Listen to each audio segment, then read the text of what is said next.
दुनिया में युद्ध हो रहा है, सोने में आग लगी है, चांदी तप रहा है और इस बीच सबसे बड़ा सवाल हर कोई पूछ रहा है, सोना कहाँ रुकेगा, चांदी के पीछे पीछे उससे रेस में आगे निकल जाएगा। इन सारे सवालों के जवाब और शेयर मार्केट पर और भी बातें होंगी सर के साथ। श्री शरद कोहली जी हमारे साथ हैं, मार्केट एक्सपर्ट। सर, सबसे पहला सवाल यही है, सोना क्या इस बार रुकने वाला है या हमें थोड़ा रुक कर इंतज़ार करना चाहिए सोना खरीदने में, या जाकर सीधा खरीद लें अब? देखिए, सोने को दो चीज़ें इस समय ऑपोजिट डायरेक्शन में खींच रही हैं। और जब युद्ध शुरू हुआ था फ्राइडे को, तो उस समय सोना करीब 5250 और 5300 डॉलर के बीच में था। ये मैं शुक्रवार की बात कर रहा हूँ। और काफ़ी हद तक, क्योंकि इस लड़ाई का अंदेशा जताया जा रहा था और ऐसा था कि लड़ाई कभी भी हो सकती है, तो काफ़ी हद तक मार्केट क्या करती है, उसको पहले से पचा लेती है। जो होने वाली चीज़ होती है, अगर पता लग जाता तो मार्केट उसको पहले ही रिएक्ट करके पचा लेती। कुछ हद तक तो पचा लिया था। उसके बाद शनिवार एतवार को युद्ध शुरू हो गया और जब युद्ध शुरू हुआ तो लोगों ने सोचा अब तो सोना जो है 2 लाख प्रति 10 ग्राम से ऊपर चला जाएगा। 1,80,82 का जो पहले रिकॉर्ड बना था उससे तो डेफिनेटली ऊपर जाएगा।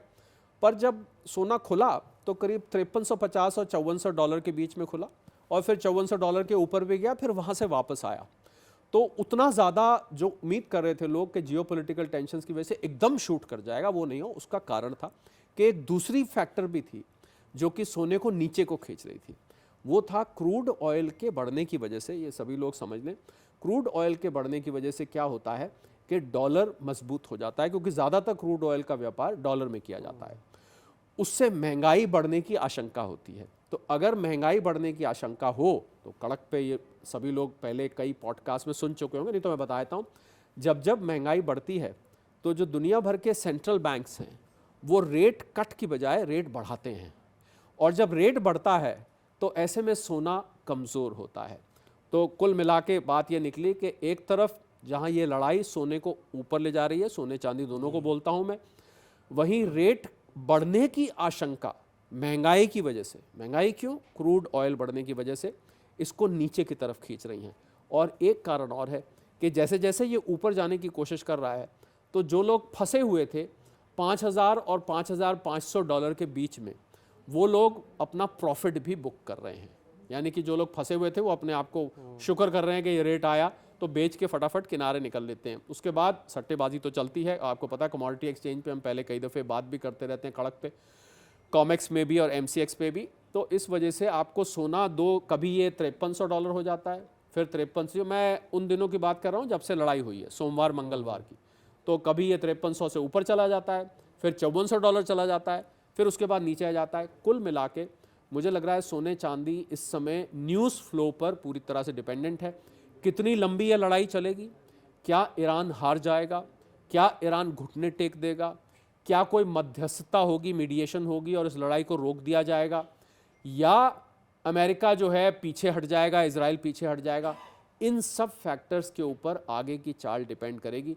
पर एक चीज़ पक्की है सचिन, वो ये है कि जब तक ट्रम्प साहब बने हुए हैं अपनी गद्दी पर, तब तक सोना चांदी का जो अंडरटोन है वो बुलिश है। अच्छा। और सोना चांदी लॉन्ग टर्म में तो नीचे नहीं जाने वाला।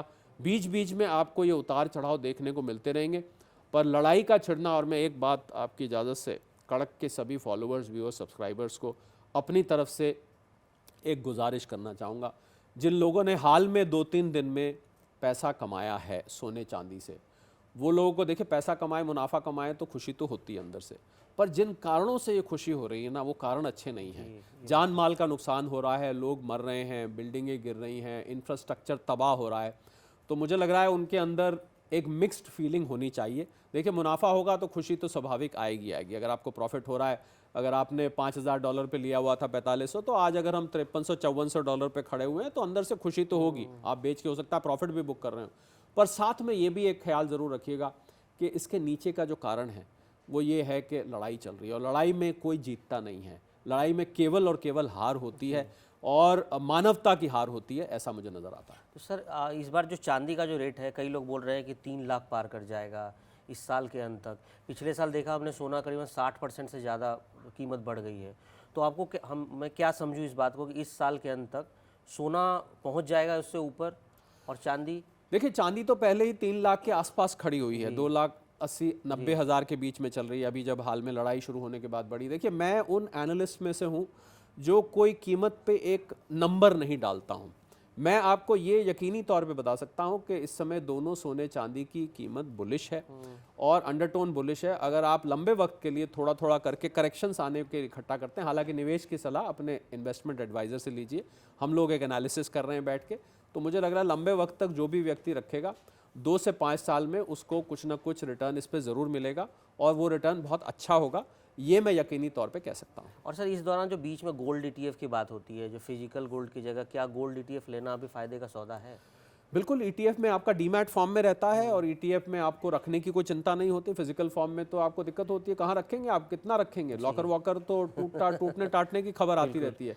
तो ETF is the best way to keep, ये तो हम कई दफ़े चर्चा कर चुके हैं और मुझे लग रहा है जो लोग लेना चाहते हैं थोड़ा थोड़ा। और दूसरा ETF में फ़ायदा ये है कि आप थोड़े से अमाउंट का भी ले सकते हैं। हाँ, अब किसी ज्वेलर के यहाँ आप अगर 10,000 रुपये लेके जाएँ कि मुझे सोना खरीदना है, तो हो सकता है आपका वहाँ पर बैठे हुए उनके सेल्स पर्सन हंसने लग जाएं आपके ऊपर, पर ETF में ऐसा नहीं है। तो सर अभी जैसे युद्ध के हालात चल रहे हैं, लगता तो नहीं है कि आने वाले 1 साल में, क्योंकि हर समय नया युद्ध का फ्रंट खुल जाता है, तो क्या गोल्ड में पोर्टफोलियो में कितना फीसदी इस समय गोल्ड रखना चाहिए, कैसे उसको बढ़ाते रहना चाहिए, ये आप बता पाएंगे कुछ?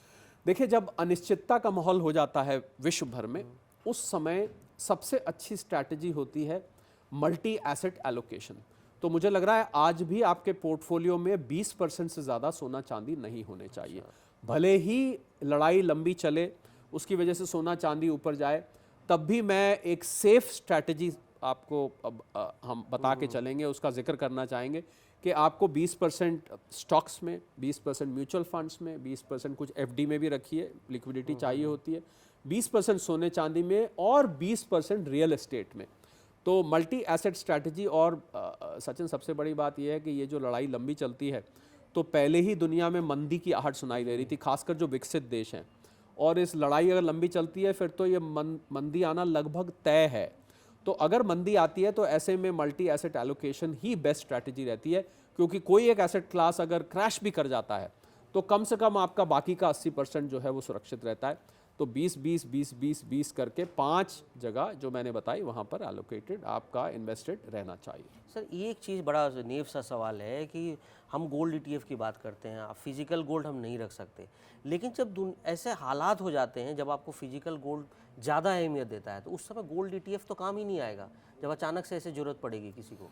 देखिए, अगर ऐसी परिस्थिति कभी आती है कि जितना भी डिजिटल फॉर्म में या डीमैट फॉर्म में जो आपके एसेट्स पड़े हैं उनमें खतरा आता है, तो मुझे लग रहा है कि ये जो लोग कड़क को नॉर्मली फॉलो करते हैं उनको ये अंदाज़ा पहले से हो जाएगा कि अब जो डीमैट फॉर्म का जो ये होल्डिंग है ये खतरे में है, तो उस समय आप वहाँ से निकाल सकते हैं और निकाल के आप उसको फिजिकल में कन्वर्ट कर सकते। ये बहुत ही मुझे लग रहा है भविष्यवादी और निराशा वाली बात होगी कि सारे के सारे डीमैट सिस्टम्स कोलैप्स कर जाएंगे और आपको खाली फिजिकल, हो सकता है कभी आगे जाके विश्व युद्ध हो, ऐसी परिस्थिति आए कि जिसकी जेब में गोल्ड पड़ा हो वही शहंशाह है, वही किंग है, ये परिस्थिति आ सकती है, पर अभी मुझे लग रहा है इतना नज़दीक वो समय नहीं है। बहुत बहुत धन्यवाद सर, गोल्ड और शेयर मार्केट से आपसे बात करके। तो और गोल्ड मार्केट और निवेश पर जो सर की सलाह है उस पर ध्यान दें और किसी से एक्सपर्ट से बात करें तभी निवेश करें और देखते रहिए कड़क।